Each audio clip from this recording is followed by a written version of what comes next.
Well, he's a cutie pie. I might put him in Potomac. Okay, yes. Yeah, he can come right on to Potomac.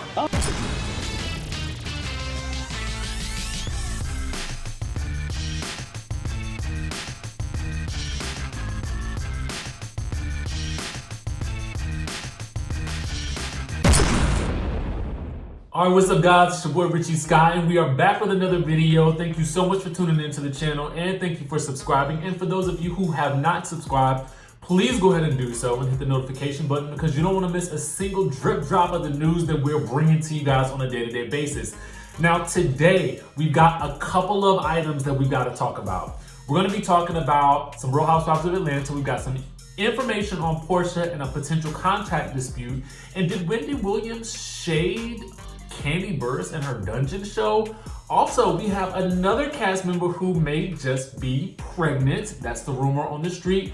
We've got to talk about LuAnn de Lesseps, and we've got some crazy news on her from Real Housewives of New York.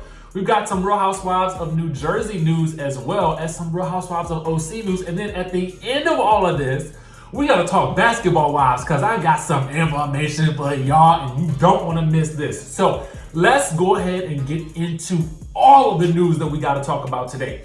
First things first, we got to talk about Porsha Williams. So I don't know if you guys remember this, but I told you last week, and we actually touched on it a little bit earlier this week, that she was supposed to film a sip and see during this past weekend, but so many of her cast members were out of town. There was some issue and there was some debate allegedly, apparently, behind the scenes about whether or not she would actually film that event. Well, sources are now saying that she's having a difficult issue filming that event right now because she's also having a contract dispute. So let's get into what's happening right now. All right, it says the new season of Atlanta Housewives was supposed to begin filming this week, but it's been postponed after the show was unable to come to terms with one of the housewives, Porsha Williams. Porsha, who has been an Atlanta housewife since the show's 5th season in 2012, is now playing hardball in negotiating a new contract with the network. Now, here's where the story gets a little bit sketchy because this kind of contradicts something that we heard earlier, but it also kind of supports something that we heard earlier. It says that Porsha was up for a new contract this season and a raise, and she's asking for a huge raise. Last season, Porsha made $31,500 per episode, or $630,000 for the season. Now she's looking to more than double her salary to $75,000 per episode, or $1.5 million for the season. So a person connected with the show told Media Takeout that he believes that Porsha's fiance, Dennis, is causing all the mischief. The insider explained Porsha is being very aggressive with her demands that's coming from Dennis. Right now, it's not clear what the future holds for Porsha and the Atlanta Housewives. We know that Porsha had scheduled a sip and see for her daughter Pilar this week, and the Bravo cameras were set to film, but Porsha announced that she's postponing Pilar's sip and see indefinitely. We asked the Bravo exec if they thought that there was a chance that Porsha might not be around next season. The exec explained, no. Bravo will pay her. It's coming out of someone else's salary though. Listen, I had been told y'all that word on the curb is that Dennis's business dealings are influencing Porsha as well. Now, given that the man is worth $30 million, now I don't know how he got there per se, but the man is allegedly worth $30 million, so obviously he has some sort of business savvy, and I would assume that it's rubbing off on Porsha as well. The streets are saying that the streaming service Peach Lemonade TV is a part of Dennis's plan for her, and you know, it's been alleged that he likes to get into business with the women he dates. Now, this is what the streets are saying. I posted a lot of those interviews and a lot of that documentation for you guys before. This is all alleged, but here's the thing, it would make sense, right? Based on all the things that we've heard. Now, what I will say is this. Porsha has carried a lot of the storylines for the Real Housewives of Atlanta for several seasons now. And to me, outside of Nene and Kandi, she should be the 3rd highest paid housewife on that show. That's just, bottom line to me. I feel like, you know, if it wasn't for Porsha, we wouldn't have had a lot of the drama over the past several seasons that we have all stayed glued to. So we need to go ahead and give Go Naked that check, okay? You know what I'm saying? So I feel like she's worth that 1.5 million, which is actually a little bit, I think that's a little bit higher than what we reported in that salary leak that came out as well. So that price tag is around about the same as what they were estimating she would be getting. Now, we also told you that there were some issues with that whole contract as well, with them filming that Peach Lemonade TV stuff as well as filming for Bravo, because listen, it could conflict depending on what type of, content comes out and when. Obviously, I feel like with Peach Lemonade TV, they can make that into something that does not conflict with the contract, but we're gonna have to stay on the lookout for this. But I guarantee you guys, there is no way that Porsha's not gonna be on season 12.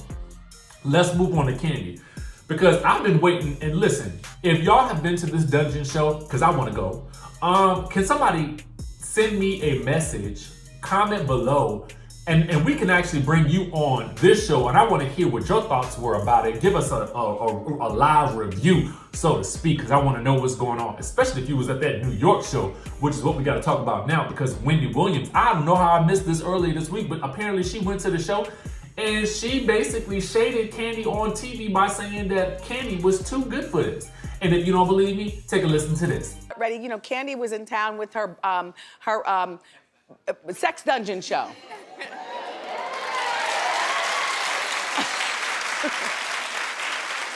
So, I'm always up for fun. I've always told you fun is my middle name, so I said, let's go. So I went, I had an open mind. First of all, the place was packed. She did a really good business that night. It was packed. I'm not going to judge Kandi. All I'm thinking is that I think that was below you and Todd. In a way, no, not I'm trying. Look, I said she did a good dollar, but all dollars aren't good. Now here's the thing. What I like, I kind of agree with Wendy, but I kind of don't. On the one hand, I think that what I love about Kandi is that what she says is that she will turn a shade tree into a money tree. And I feel like this is something that the people want. You know what I'm saying? If the thing is selling out, the people obviously like it. And it just might not be your type of thing, Wendy Williams, you know what I'm saying? And you are a little bit older. She's what, Wendy Williams about 54? So at the end of the day, she might not want to see people sexing it up and writhing around on the floor. Although she did look good the day that she went to it. But having said that, it's probably not for everybody. You understand what I'm saying? And regardless, I'm here for it. And she just got a plug on Wendy Williams. That's some free promo, whether it was good or not. I would just happen to say that if you are a conservative individual, you probably just want to stay out of that concert tour, or actually stay off Instagram in general, because you see a lot of thirst traps on Instagram, so you can just see sex anywhere. How about that? Now, I want to talk about Shamari, okay? Because Housewives of ATL has posted that there's a rumor that Shamari could be pregnant with her next child. I believe she has, 2 already, right? And so this will be her third, if I'm correct. Because honestly, when her scenes came on, I really didn't watch them, because to me, I just wasn't interested. All she kept talking about all season long was that they had this open marriage at one point in time. And honestly, that storyline is not good to me unless the marriage is open right now. Okay? If there's no mess associated with it, we don't really want to see it on the show. Guess what? This is Real Housewives of Atlanta. This is not marriage boot camp for you to solve your past marital problems. I don't want to hear anything else about it. But anyway, word on the street is that she is pregnant with her next child. Congratulations to you if it is. Now, I don't know if Bravo is gonna actually up her screen time because she's pregnant, because we know that Bravo tends to like a pregnancy with their housewives because it makes it more housewivesy. They like babies and they like weddings. Now, I don't think that they're gonna say, oh my God, she's pregnant, all of a sudden we need to actually add her back to the cast. I don't think so, because guess what? This will mean that Shamari cannot drink, and a sober Shamari is not a fun Shamari, and that's all the Shamari that I want to see, okay? So let's move right on along. I want to talk to you guys about something that I'm extremely excited about, and it's BravoCon. I don't know why they're taking so long to actually do something like this. I guess they saw that we were all excited about seeing all these housewives together at all these different events over this past year, particularly Andy's baby shower or whatever that was. But I feel like it's high time that they did this. So this is going to be November 15th and 17th in New York. And let me tell y'all, this is how I feel about this, okay?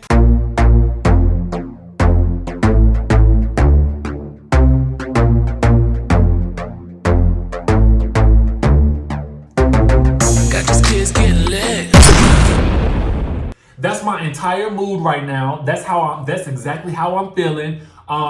Actually, the meme to that is it features Dip It Low by Christina Milian, but I just put my own little spin on it because that's the music that I own, okay?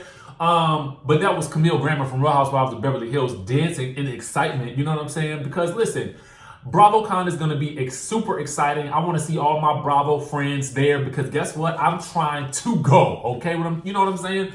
First of all, I love New York in the fall. That's one, and then this will be the start of the Real Housewives of Atlanta for season 12. That'll be actually on the air. So we can expect to see some of our favorites there. So all of you guys stay glued to BravoTV.com because they're going to have all that good details for us coming up soon. So get excited about that, y'all. So let's move on to some, well, I want to talk about Real Housewives of Orange County because real quick, Shannon Beador, who is actually one of my favorites on that show, gave us a little bit of an update on what we can expect from season 14.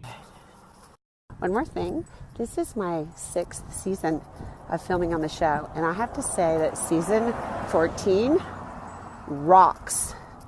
It blows the last 2 seasons out of the water. It is good. Come on now, Sharon. You better give us a... I keep saying Sharon. Why? Anyway, let me just call her Sharon from now on. Forget it. Sharon Beador just gave us an update, okay? And anybody who's just catching this video late, you'll know why I just said that. It's actually Shannon. I do know that. Anyway, shout out to her for giving us that update on her Instagram. Let's move on to LuAnn de Lesseps from Real Housewives of New York. Now, y'all know I told y'all that Real Housewives of New York filmed their reunion, and I felt like it was kind of early. I was like, damn, this season is short. Why? And all of a sudden, now it all makes sense because LuAnn had to go back to court. Let me read y'all the story. Get into this real quick. LuAnn de Lesseps has been ordered back into custody by a Florida judge for violating her probation.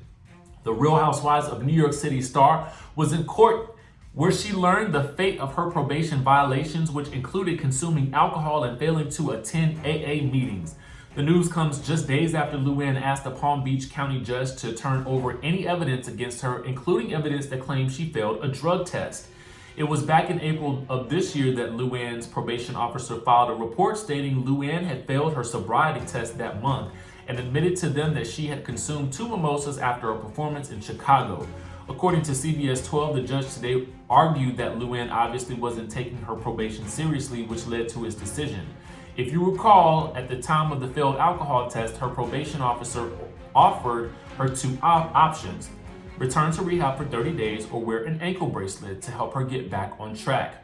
LuAnn, however, refused both options, claiming it would interfere with her cabaret performances. So then it states that there was a post on a private Facebook group sent in to us by some of our readers, and this is realityblurb.com, that included more details about LuAnn's case. In a post, a woman whose friend was also in court this morning shared details from LuAnn's courtroom appearance, revealing that the judge actually yelled at LuAnn and cut her off when she tried to argue her case. It was at that moment that he ordered LuAnn be put in handcuffs. In addition to her alleged failed sobriety test, LuAnn was also accused of violating her probation when she reportedly didn't complete her AA meetings. At the time, the Florida Department of Corrections noted that they had not received sufficient evidence to argue that she had completed her AA meetings, which was a probationary requirement. LuAnn had originally pleaded guilty to felony charges of battery, trespassing, and disorderly intoxication after her December 2017 arrest for attacking a police officer, which resulted in a year-long probation term where she was asked to complete several requirements, including 50 hours of community service, attend 2 AA meetings per week, and not consume or possess alcohol or illegal drugs. It is the failure of these conditions that have resulted in her going back to jail today. No word on how long LuAnn will be in custody for. We will continue to update the story as we get more details. LuAnn's probation was originally due to end in August.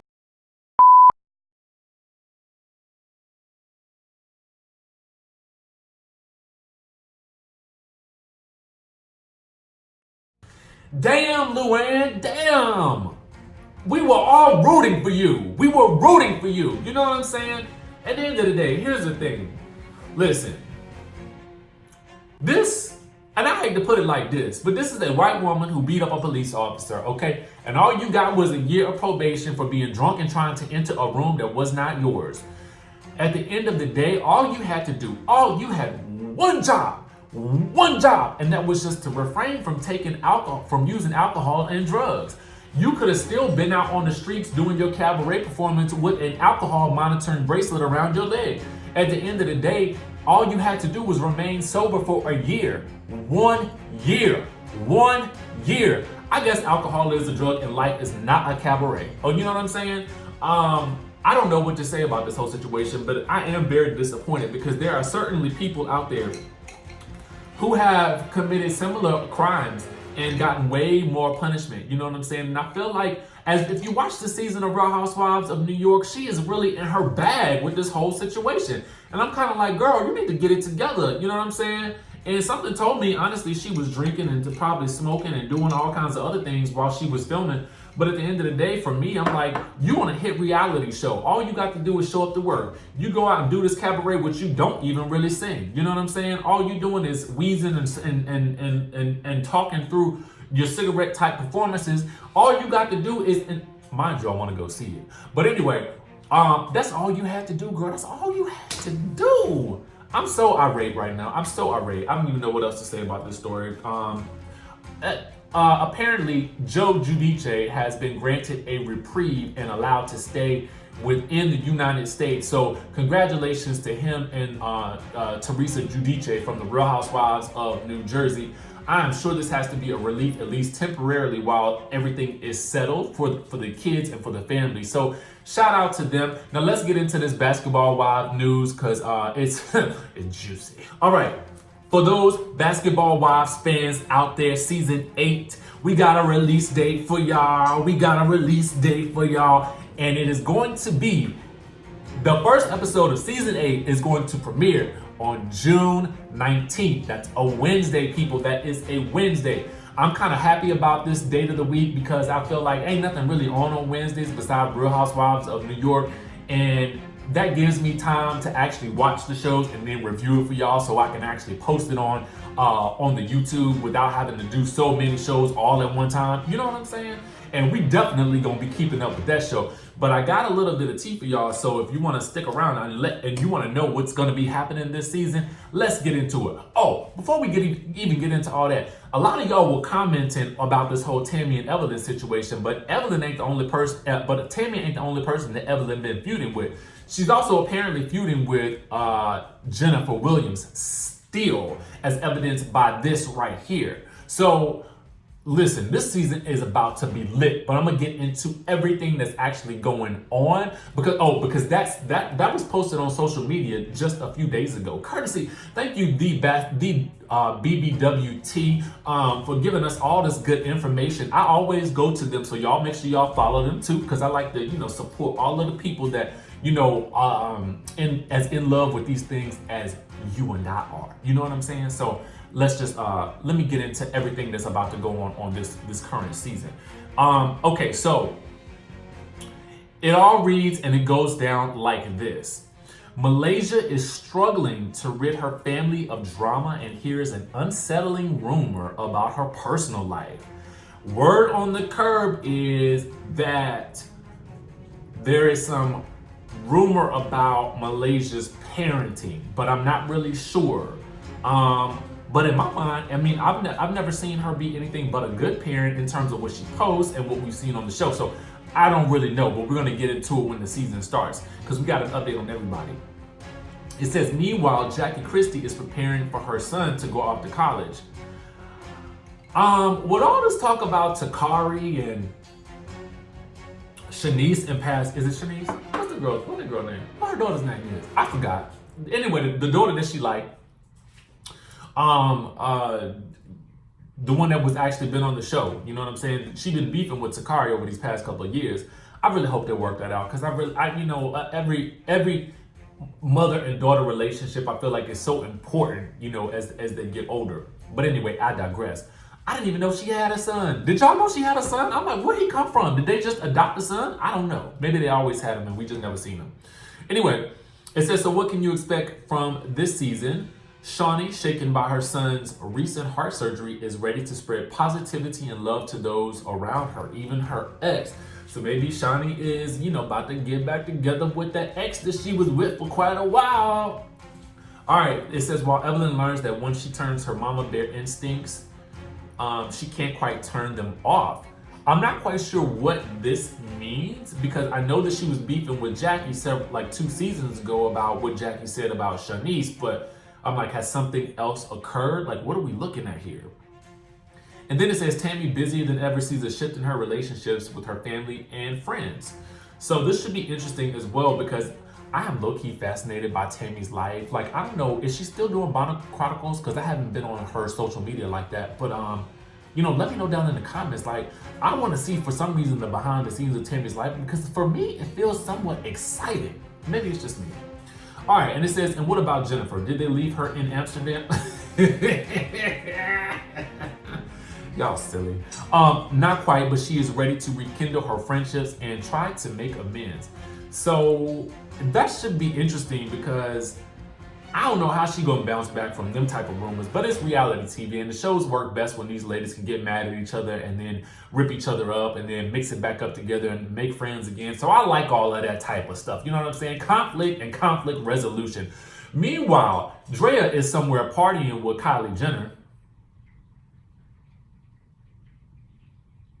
living her best life, okay? So listen, that's all we got for today. I know it was a lot for y'all to break down, and I'm gonna keep doing the shows like this because I see that y'all like a lot of these shows that I like. So we're gonna keep that going. Subscribe to the channel if you haven't already done so. Hit the notification button because we coming at you daily with this stuff. And also follow me on Instagram and Twitter at DJ Richie Scott. And guess what, y'all? You know what it is. I'm gonna see you in the next video.